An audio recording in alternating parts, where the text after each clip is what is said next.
It's hard to know what to focus on. Here's how I figured it all out. What's up guys, I'm Royce Morris and you're watching The Online Student. If this is your first time here, welcome. This channel is all about providing you with the tools and the encouragement you need to survive online school, or just school in general. I'm sharing with you the tips and tricks I've learned getting my bachelor's, my master's, and now my PhD online, all while working full-time. I don't know if you've ever heard the story of the big rocks in life. It's a parable that was made popular by the late Dr. Stephen Covey, who was a highly influential teacher on leadership and effectiveness. The first time I heard about it was from Perry Holly, an expert on leadership and management development. In fact, there are a ton of people who are talking about this big rocks concept. In fact, there are so many I debated whether or not I should make this video, but it has impacted me so much that I decided that I just wanted to go ahead and share it with you guys. The parable goes like this, and I'm taking it from Dr. Covey's book, First Things First, but I'm modifying it slightly for our purposes. So a professor comes to a student and he puts this big mason jar down in front of him and takes several sizable rocks and he puts it in the mason jar until he couldn't fit any more. And he says to the student, "Is this jar full?" And the student responds, "Yes, of course it is. You can't fit anything else in there." Then the professor dumps in smaller pieces of gravel and he shakes the jar so they would fall in between the big rocks. And then the professor asks the student again, "Is the jar full?" Well, now the student's, smart student catches on and he says, "Well, probably not." Well, the professor then proceeds to fill the jar with sand and then he fills it with water. And at the end, the professor asks the student, "What's the point of this illustration?" And the student responds, "Well, the point is, no matter how busy your schedule is, if you just try hard enough, you can fit everything into it." And the professor replies to him, "Well, that's not quite it. The point is, if you don't put the big rocks in first, you'll never get them in at all." Super profound, right? Like the first time I heard that story from Perry Holly, it was pretty much life-changing. I'm like, whoa, why? Yes, that's so true. But how do I implement it? This is where something called the Eisenhower matrix, or the urgent/important decision matrix, comes into play. It was originally invented by President Eisenhower and later popularized by Dr. Covey. It's a matrix with 4 quadrants that helps us decide what our big rocks are. I'll show you how to make one if you promise not to make fun of my bad handwriting. All right, so the first thing you need to do is make your 4 quadrants, which I'll do here.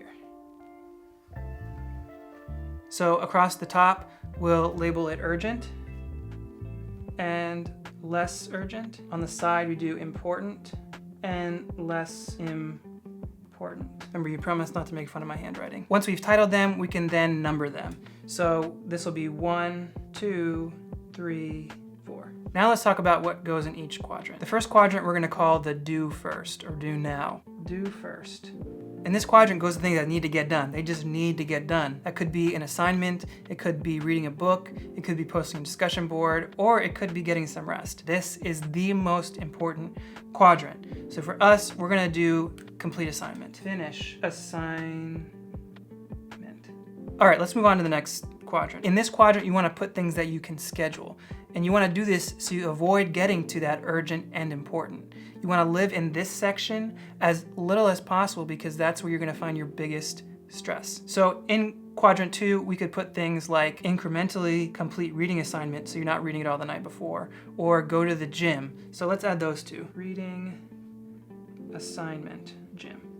Now we've got our quadrant 3, which is less important but urgent. These are those fires that always need to be put out. Someone comes running up to you saying the sky is falling, this needs to be taken care of immediately. Well, it's not true. It might be urgent, but it's not important. You do not want to spend your time on these things. So this section is called delegate. Delegate the tasks in quadrant 3. This is a little bit harder for students because we don't have people that we're responsible for or other people we can task. But if someone's giving you something to complete that seems like it might fall in this category, have a conversation with that person and say, am I the best person to complete this task?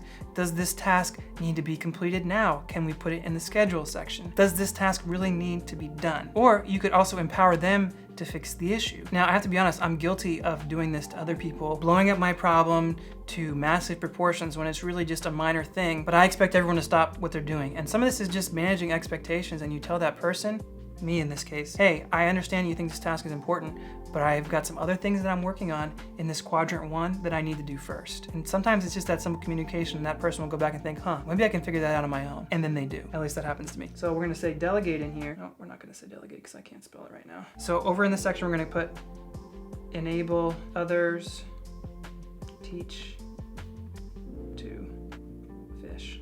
So we want to teach them to fish in this particular instance and not give them the fish.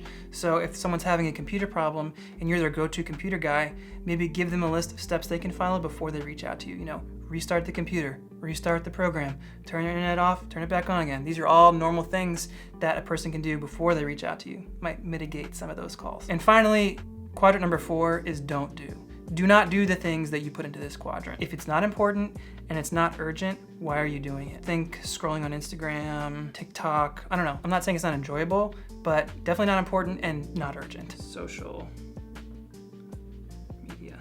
Say no, just say no. So this is one way to figure out what your big rocks are. Put the most important things in one, go down from there, and then you've got it. And now you know how to order your time. So if you start with your assignment, you finish your assignment, then do your weekly reading assignment. Great, you've done that. Somebody calls you with a problem, boom. You've already equipped them to handle it on their own. And then you can fill in your 4th quadrant things like social media and reading a book for pleasure. But when you try and do these ones first, there's no room for your assignment because you spent all your time scrolling social media. You spent all your time fixing your friend's computer problems. Oops, no more time for assignment, you got an F, yikes. Or you didn't get any sleep because you stayed up all night doing it. So if you wanna make one of these on your own, use a piece of paper, use a whiteboard like I just did, or if you want it to look prettier, there's a link that I'm gonna put down in the description. You can go to that site and they have a nice, pretty formatted one you can use. I think you just have to give them your name and your email. So it's up to you if you wanna do that. So the more that you think about this, the easier it becomes to determine what your big rocks are. And you don't always have to use this chart. So in a pinch, I'll think, well, what's the most important thing that needs to get done today that if I don't do, the world will end? Obviously nothing, but you get the idea. And then I go down from there. Even taking that moment just to think about what are the important things I need to work on really helps me be more productive. Obviously, it would be even more helpful to stop and write these things down. And I'm really starting to believe more in the saying that says, an ounce of prevention is worth a pound of cure. Taking the time to plan and be intentional in the outset can really save you a lot of heartache in the long run. How do you guys prioritize your tasks? I'd love to hear your thoughts down in the comments. Thanks so much for watching this video. Hit the subscribe button for more videos encouraging and equipping you in your academic journey. I'm continuing the conversation over on the online student blog, so be sure to check that out. I'll put a link in the description. And as my elementary school principal always used to say, study hard and get smart.